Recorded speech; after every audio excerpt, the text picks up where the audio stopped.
Science and Discovery. Why We Get Goosebumps. One chilly Monday morning, in the bustling town of Scienceville, lived a young, curious boy named Max. As he walked to school, shivering from the crisp autumn air, he noticed tiny bumps popping up on his arms. Inside the classroom, Max asked his teacher, Ms. Smarty, "Why do I get goosebumps when it's cold?"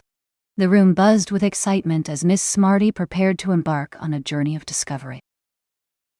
Max and his teacher gathered materials to investigate the mystery behind goosebumps: a goose, a fur coat, a feather, and various temperatures of water.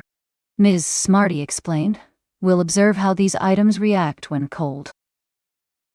Max held the goose feather close to his skin as Ms. Smarty placed a cold temperature of water nearby.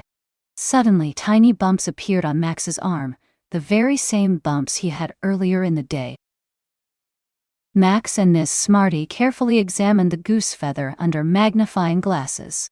"Look at all those tiny bumps," exclaimed Max, excitedly pointing to the raised dots on the feather.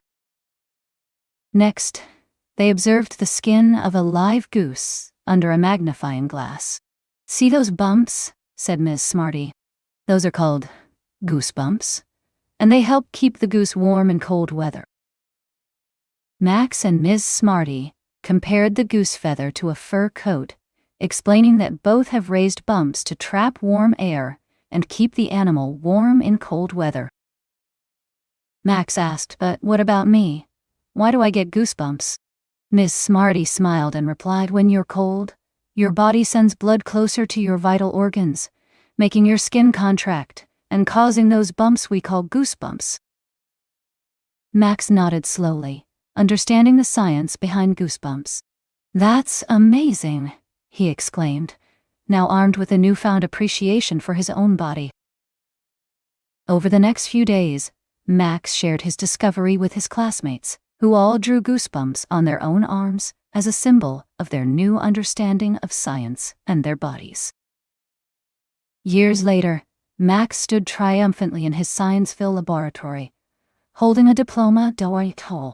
With a twinkle in his eye, he looked back on the day he discovered why humans get goosebumps, a discovery that fueled his passion for science and discovery.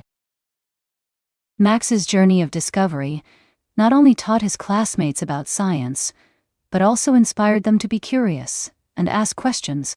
As he sat under a tree, surrounded by books, Max realized that the world was full of mysteries waiting to be solved, and he couldn't wait to explore them all.